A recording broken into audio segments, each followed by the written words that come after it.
El siguiente programa es un espacio contratado. Curiquingue TV no se responsabiliza por las versiones emitidas.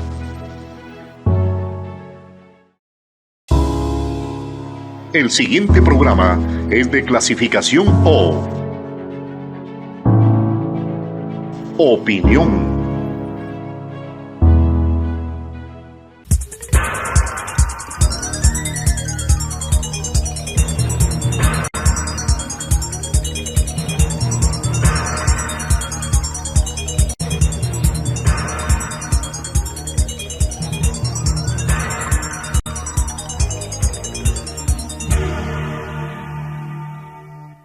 Amigos y amigas, tenemos la grata participación del ingeniero Omar Maluk Salem, director de la encuestadora Maluk Research.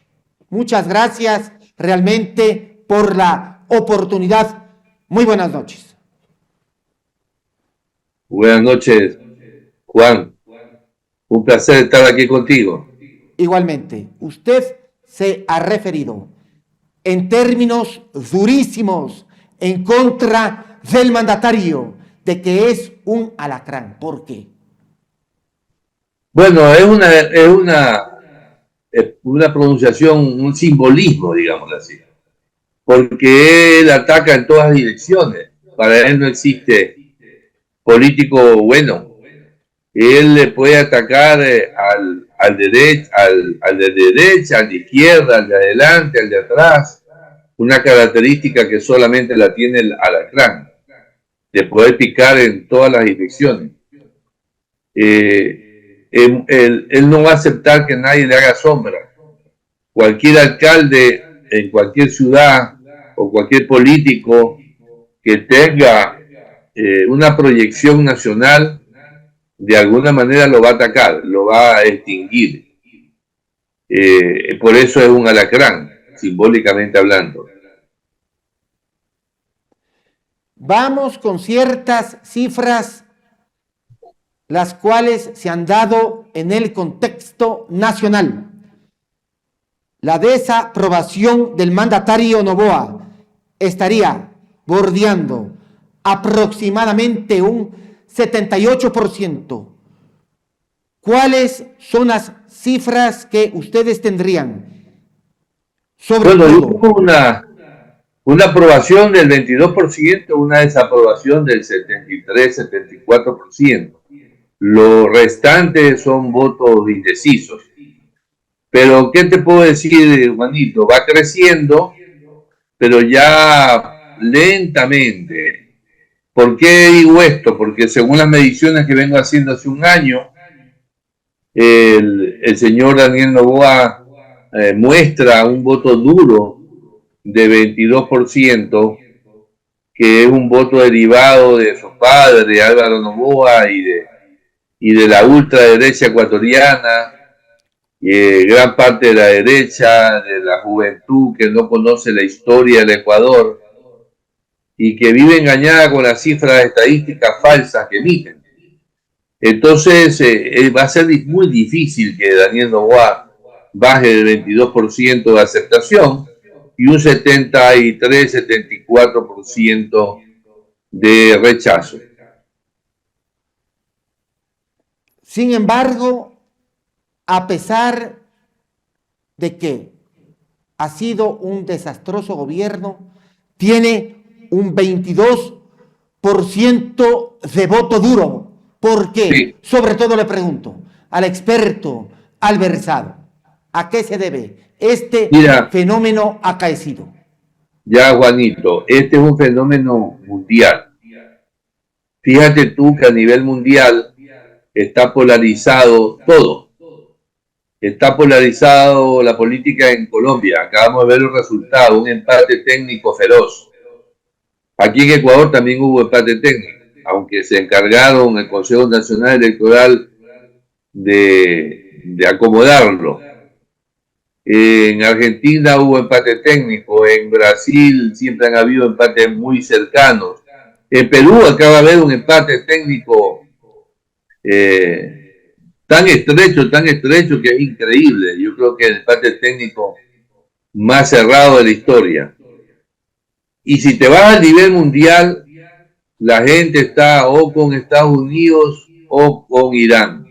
La gente está o con Rusia o con Ucrania. El mundo se está dividiendo cada vez más y en una polarización muy fuerte. Es una polarización con componente ideológico. Entonces, contra eso no se puede. Esa es una tendencia, es un magnetismo que está dando vuelta en el mundo. Y hay que verlo de esa manera. No es solo un fenómeno ecuatoriano, es un fenómeno mundial. ¿A cuánto bordea el anticorreísmo en el Ecuador? Aproximadamente. El anticorreísmo está conformado por los votos duros de Noboa más un porcentaje adicional de personas que son de derecha y que no quieren que vuelva Correa. Entonces ese anticorreísmo puede estar entre el 28, 29, 30% y es un anticorreísmo que ha ido disminuyendo, se ha ido mermando. El anticorreísmo, cuando la muerte de Villavicencio, llegó a ser muy alto, llegó a superar el 30-35%. Hoy en día ha bajado sustancialmente. Y bueno, ¿qué te puedo decir? Existirá siempre mientras exista Correa, porque Correa, por su propia naturaleza, es una persona polémica y entonces va a haber un anticorreísmo, como también existe ya un antinovoísmo, te cuento. ¿A qué se debe de que haya mermado, menguado y diezmado la popularidad y sobre todo la credibilidad del presidente Daniel Noboa Asín? Bueno, eso se debe fundamentalmente a varios factores, pero hay un factor que cubre a los demás y que de alguna manera es el componente dominante de este problema, que es la falta de cumplimiento de sus promesas. Él llegó a ser presidente en base a mentiras. Mentiras que ya la gente las tiene claramente determinadas, y por eso hay un 65%, 64, 65% aproximadamente de personas que ya están de acuerdo con la revocatoria del mandato. Pero asimismo ha descuidado sectores de la salud, ha descuidado sectores de la educación, ha descuidado gran parte de los sectores de la economía, y entonces se ha generado un antinovoísmo y se ha generado un deseo de que se vaya. Y él, yo creo que está consciente de eso. Por eso es que trata de mantener de manera permanente los estados de excepción, porque los estados de excepción impiden que el pueblo salga a la calle de manera masiva. El día que el pueblo salga a la calle de manera masiva, el señor está fuera del gobierno. Pero los estados de excepción son los que impiden, y por eso esa renovación permanente del estado de excepción. ¿Habría la revocatoria del mandato? Yo pienso que debe haber. Ahora, el señor Poncio Pelota, como le he puesto yo, el señor Cabrera, que ya es más que Poncio Pilato, es un Poncio Pilota. Él ahora le tiene la responsabilidad al Tribunal Contencioso y dice, allá en el Tribunal Contencioso se va a tener que resolver el tema de la revocatoria de mandato. Lo que no me parece correcto, pero ya el señor ya se pronunció al respecto. La revocatoria de mandato tiene 66% de aprobación. Por lo tanto, por ende y por consiguiente, cunde el pánico y cunde la desesperación por parte del gobierno nacional tras la revocatoria del mandato. Bueno, ya no sabe qué hacer, le renuncian los ministros. Yo creo que ha batido récord mundial ya de ministros por cartera.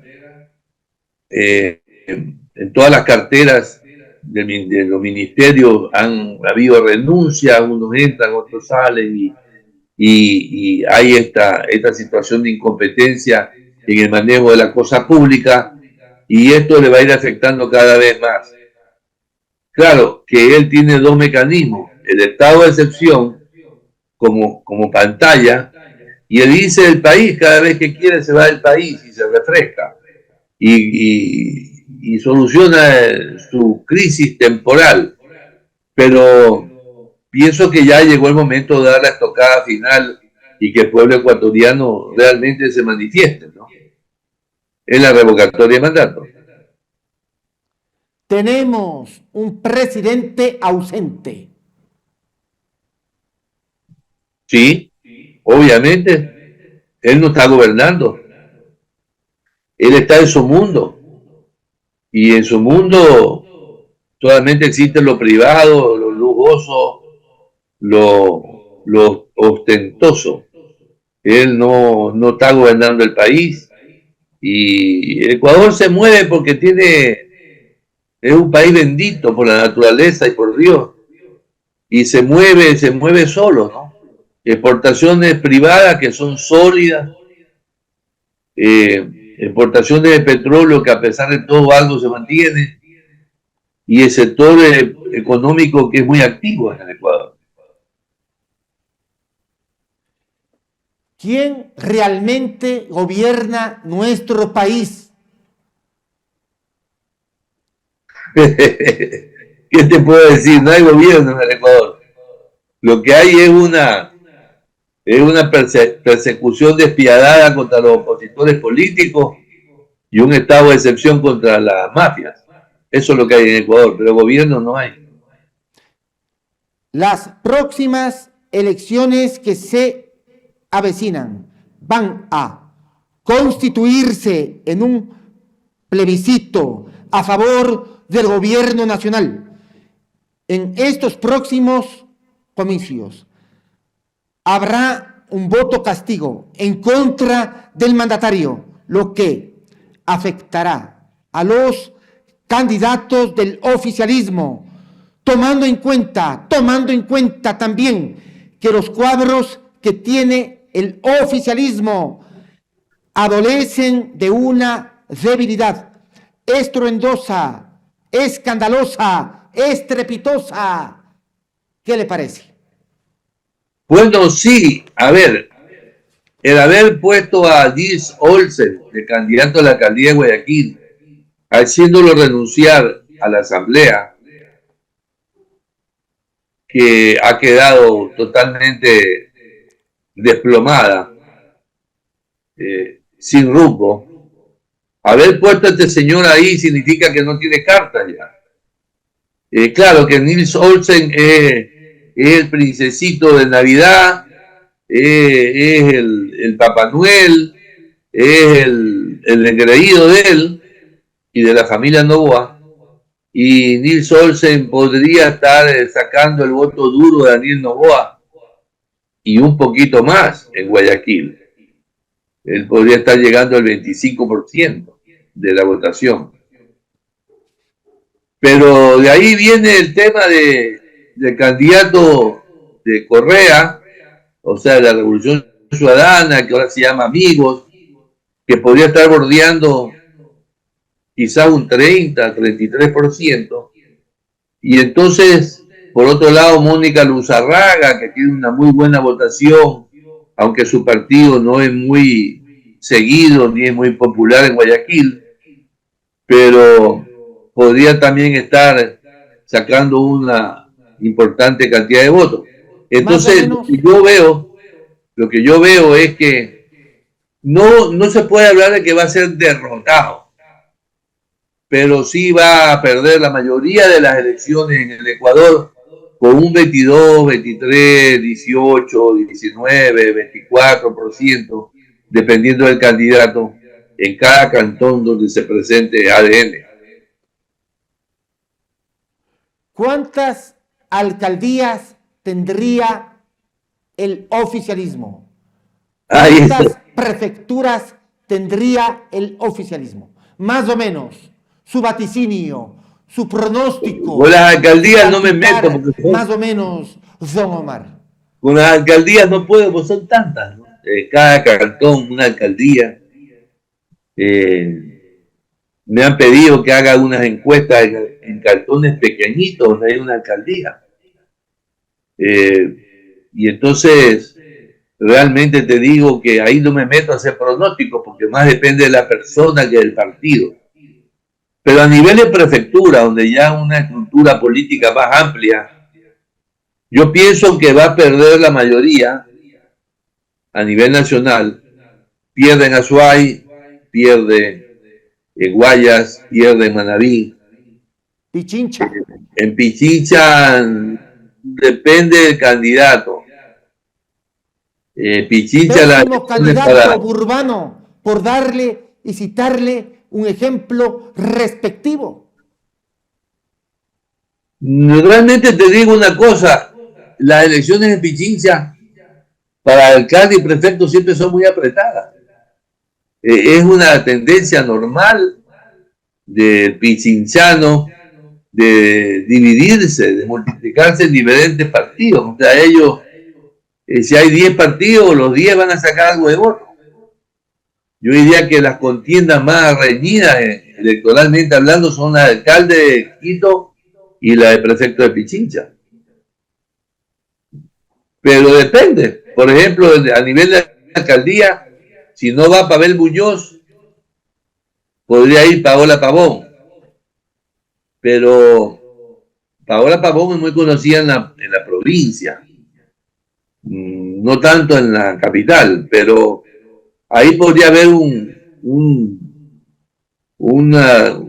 final estrecho con Yunda, ¿no? Tengo entendido que Yunda va de candidato del gobierno.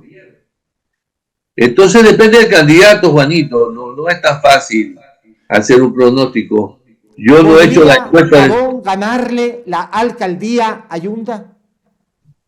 Sí, claro, Paola Pavón le puede ganar la alcaldía a Yunda.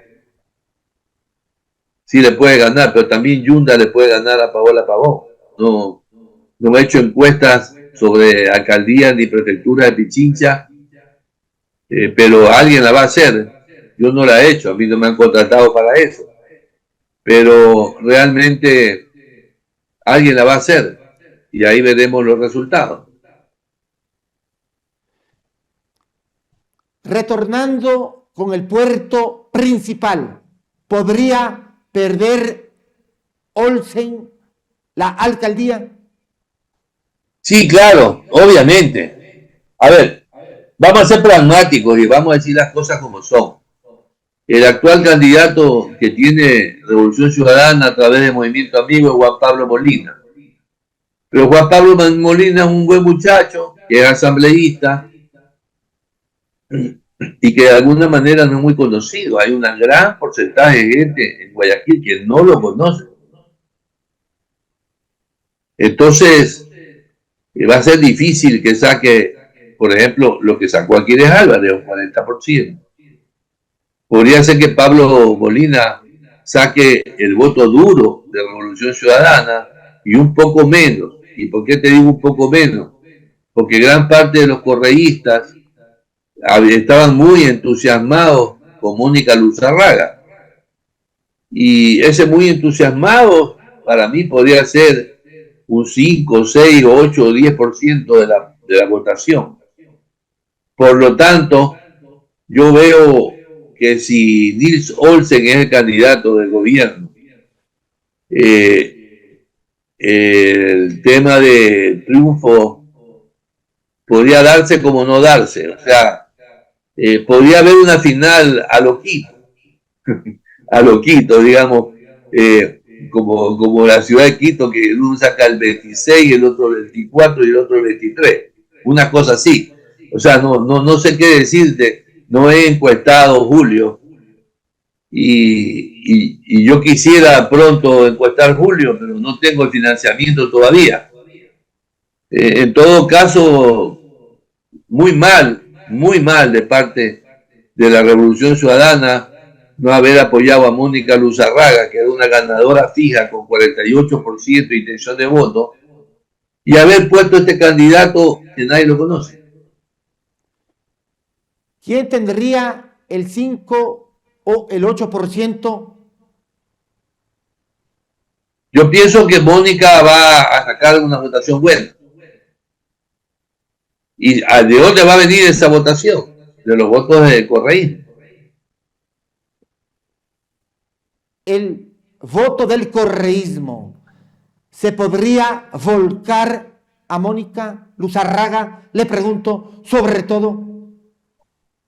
Volcar no sería la palabra, porque hay una mano que ordena, que se llama Rafael Correa, que ha dicho que no.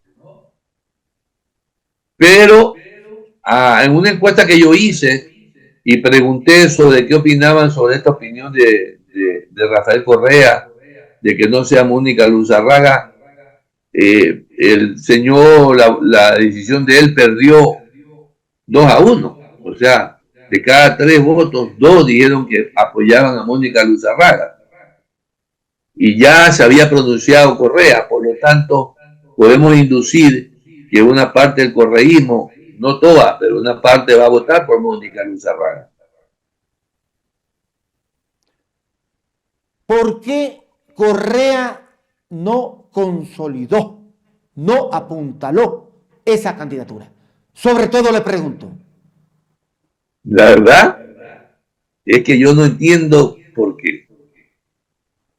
Yo creo que ahí está la opinión de la señora Rivadeneira, del señor Patiño, que pusieron la mayoría de los candidatos y que de alguna manera impidieron que Correa apoye a Mónica Luzarraga. Celo político, perdón por la interrupción, le digo de paso, don Omar. O sea, mira, yo no conozco muy bien la mente de Correa, ¿no? Él para mí cometió un grave error, que todavía está a tiempo de arrepentirse, porque se puede renunciar y hacer una alianza. Pero no lo comprendo. Mónica Luzarraga es la candidata ganadora.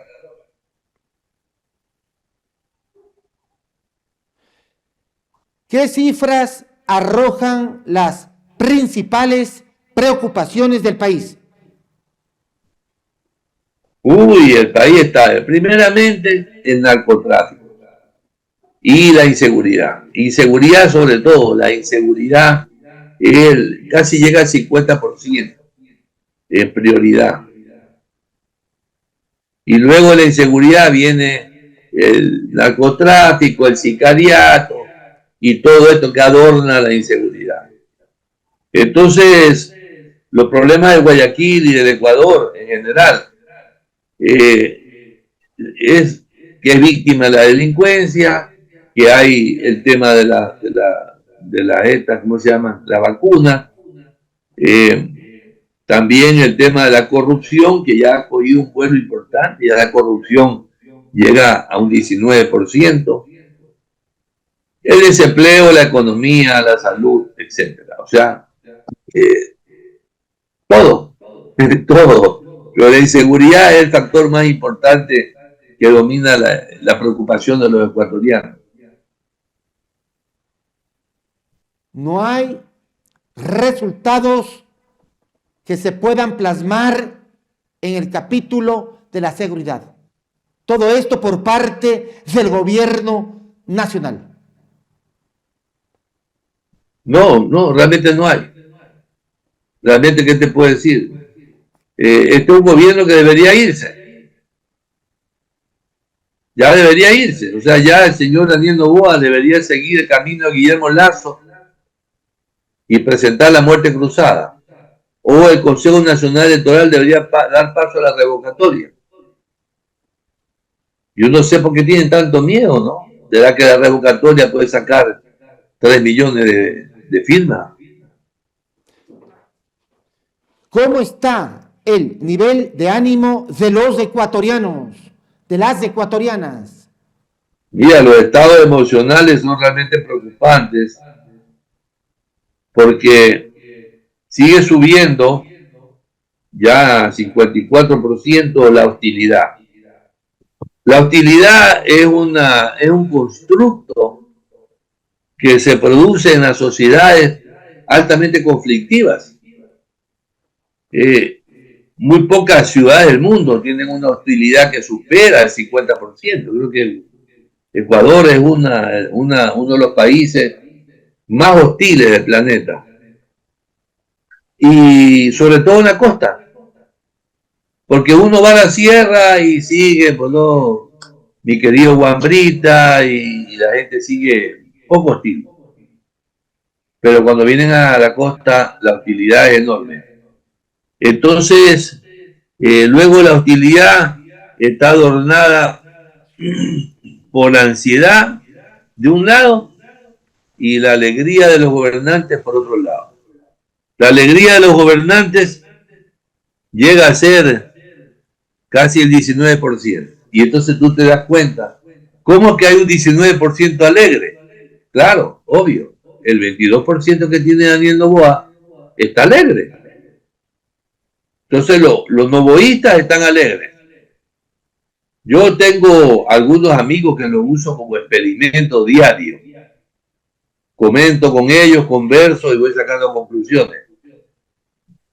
Tengo un amigo que es tan novoísta y tan pro dictadura y tan pro Trump y tan pro Milei, pro Argentina y pro Zelensky, que cuando yo lo veo a él bajoneado, entonces le digo, ¿cuál es tu problema? No, es que no están haciendo bien las cosas, y de repente se me bajonea y empieza a criticar a Noboa, pero de repente como que se recupera, toma oxígeno y dice, no, lo que necesitamos es una mano fuerte. Entonces tú te das cuenta que el componente, el vector que está detrás del poder de Noboa y de los seguidores de Noboa, ese vector se llama mano dura. El día que Noboa no aplique mano dura, deja de ser Noboa, se desnaturaliza, se pierde, se difumina y se elimina. Él vive en base a ese concepto de la mano dura. Por eso mantiene el estado de excepción, por eso mantiene preso, ahora persigue a los alcaldes. Esa persecución a los alcaldes, además de quitarlos de la contienda política, es para mostrar que el man es mano dura. O sea, aquí yo soy el bravo del barrio y el que se mete conmigo se jode. Y la mano ejecutora de él es John Raider. Entonces, ¿cómo podemos hacer para sacarnos esos dos tipos de encima? Realmente yo no lo sé. No soy lo suficientemente sabio, porque el único camino que se me ocurre es la revocatoria de mandato, que es el único camino constitucional. Si yo digo aquí en este momento que hay que sacarlo por el pueblo, que salga a las calles, mañana estoy preso. Y entonces, claro, obviamente, a mí lo único que se me ocurre, en toda la poca sabiduría que tengo, es la revocatoria de mandato. Y ojalá que se cumpla.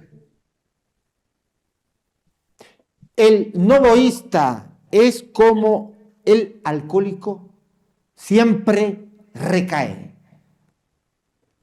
más o menos. Yo diría que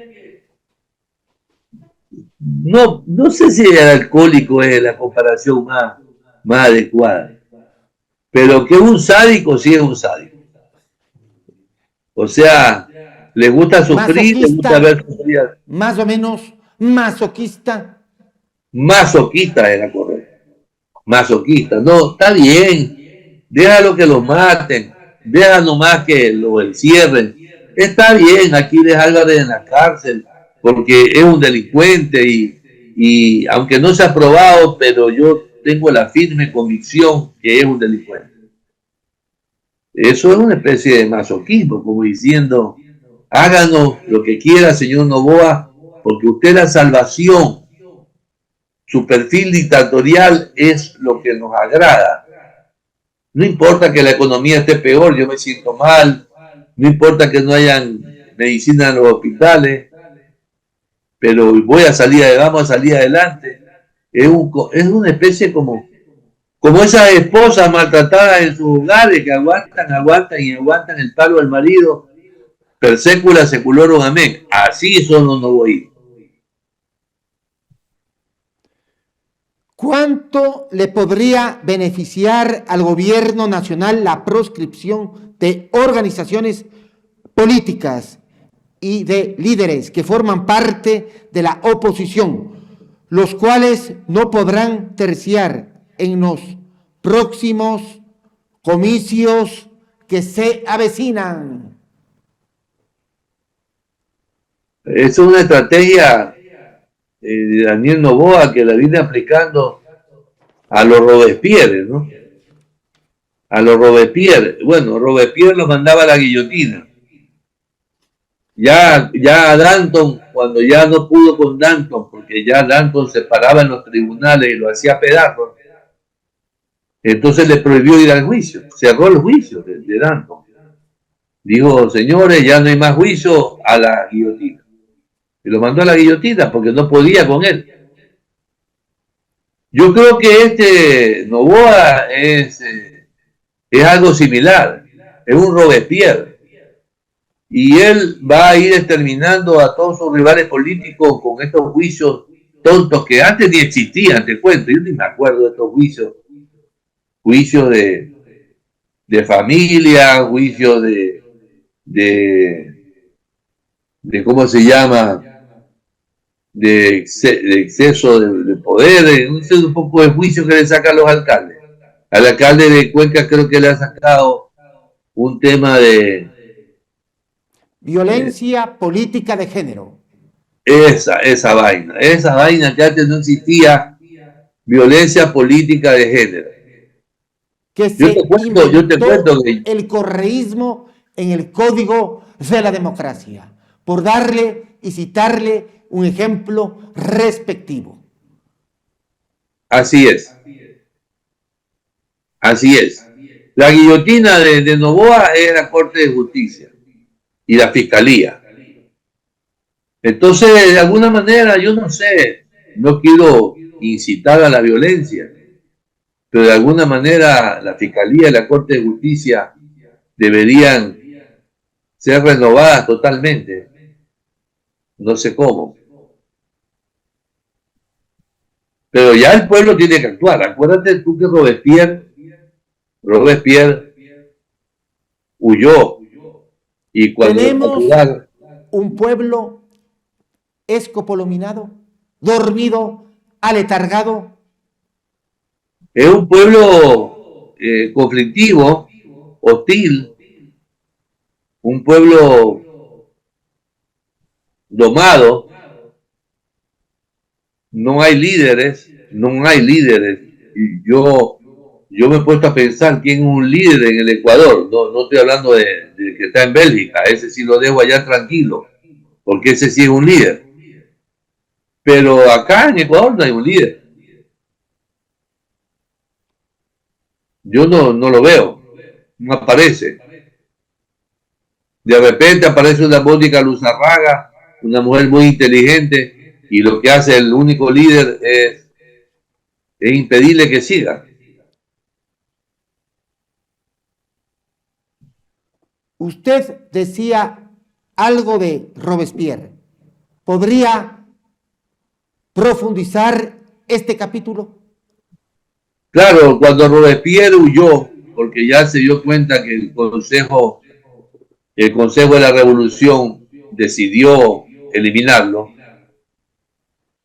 se fue a esconder con la Guardia Revolucionaria y salió con la Guardia Revolucionaria a pedir el apoyo popular, porque el pueblo no le había fallado hasta ese momento. El pueblo estaba feliz con 12, 13, 14, 15 ejecuciones diarias. En París todos los días habían ejecuciones en la guillotina y la sangre ya les empezó a gustar, ya era una ceremonia. Todo el mundo salía a la calle a ver una ejecución, todos los días. Cuando Robespierre ya llamó al pueblo para que lo apoye, el pueblo se negó. ¿Y a dónde llevó esto? Y bueno, esa negativa del pueblo llevó a la ejecución en la guillotina del propio Robespierre. Por eso viene el famoso dicho, Robespierre, el fantasma de Danton te persigue. Pero acá no sabemos en qué momento el pueblo va a reaccionar, porque si nos rechazan la revocatoria de mandato, algo tiene que hacer el pueblo. No creo que este pueblo sea tan indolente. Y algo va a hacer el pueblo si rechazan la revocatoria de mandato. Una puede ser desquitarse en las urnas y que baje el 22 al 12% los candidatos del novoísmo, o otra puede ser salir a las calles. Y ahí el Robespierre ecuatoriano, ¿no?, va a decir, pueblo, apóyame, y el pueblo no lo va a apoyar porque no le ha cumplido en nada.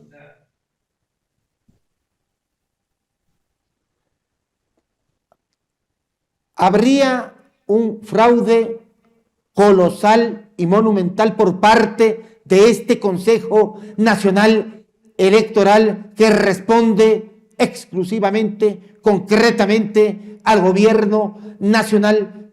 Le pregunto sobre todo, don Omar.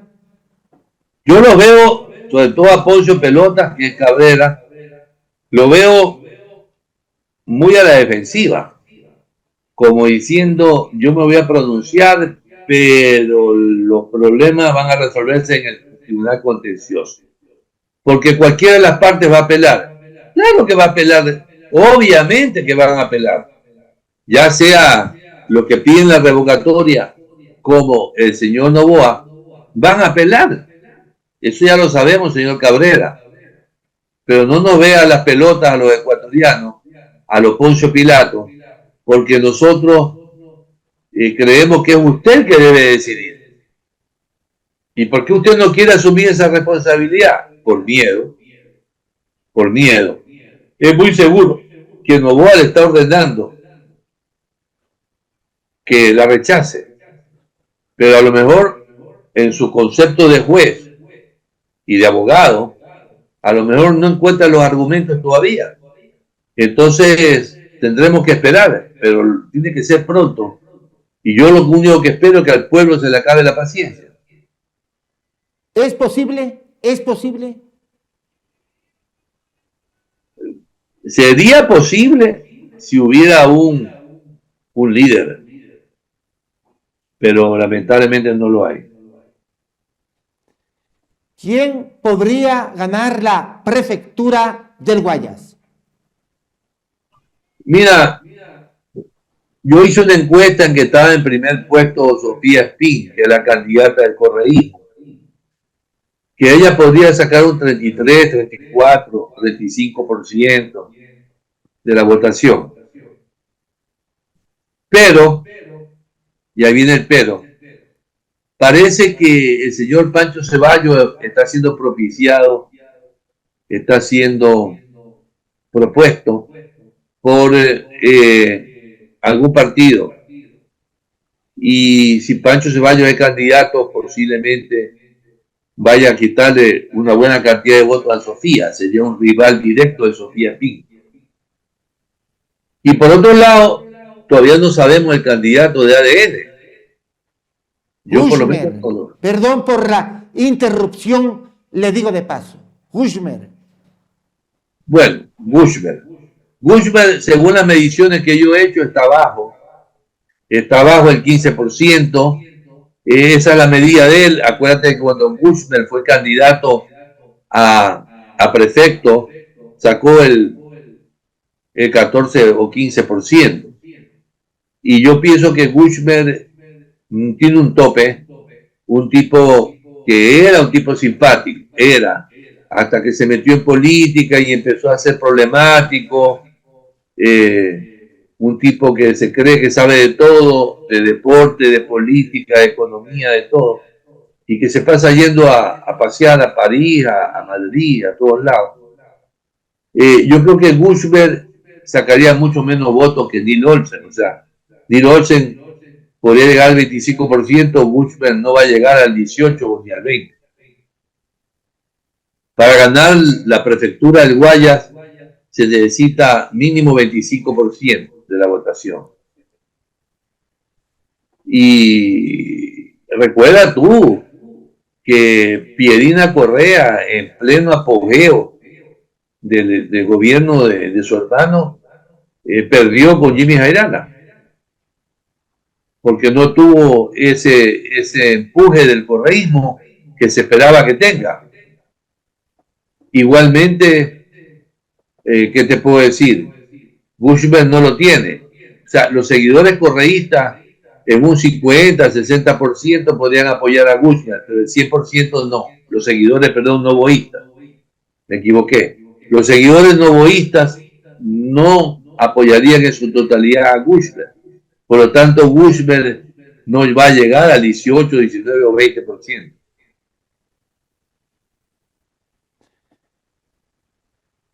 Juan Cristóbal Lloret Valdivieso sería el próximo alcalde de Cuenca. Sin dudarlo. Sí, sin dudarlo. Por parte de Zamora. Claro, es que Lloret tiene un 52% de aceptación como prefecto de la SUAY.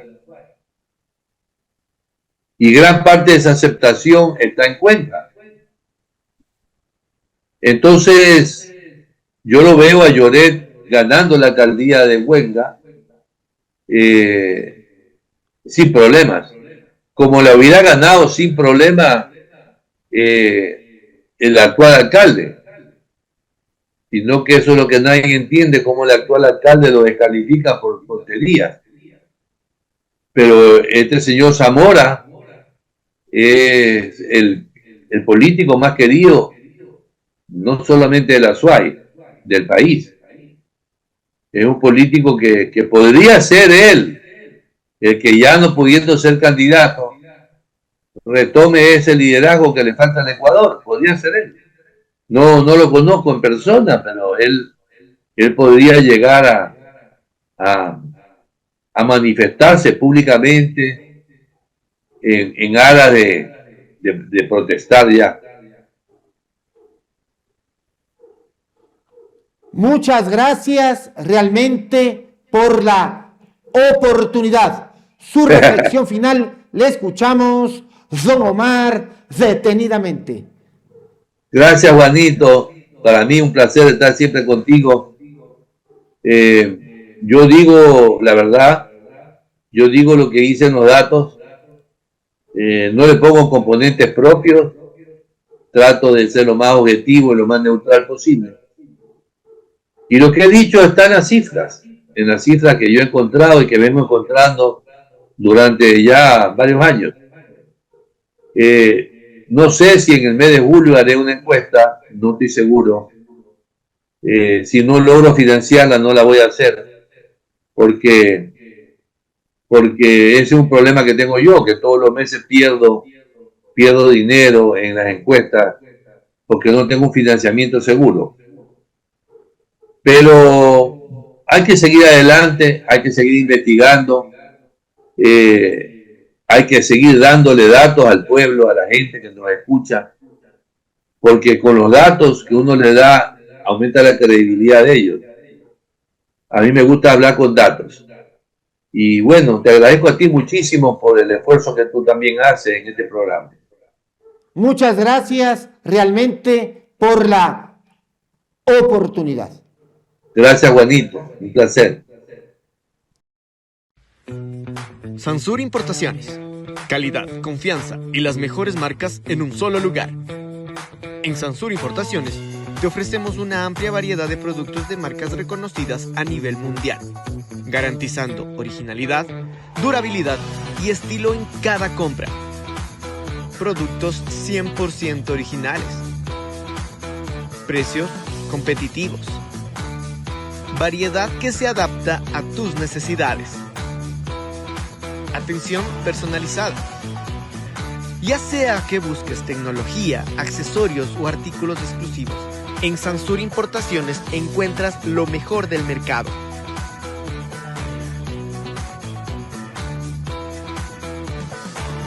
Tu mejor elección en productos de marca. Sansur Importaciones, lo mejor del mundo, más cerca de ti. Señora, seamos sinceras.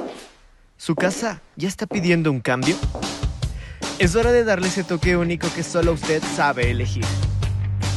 En Dakota encontrarás todo para la decoración de tu hogar y tu cocina. Vajillas, tazas, hermosas carteras y elegantes relojes. Porque cada detalle habla de ti. Sorprende, decora y enamórate de tu espacio.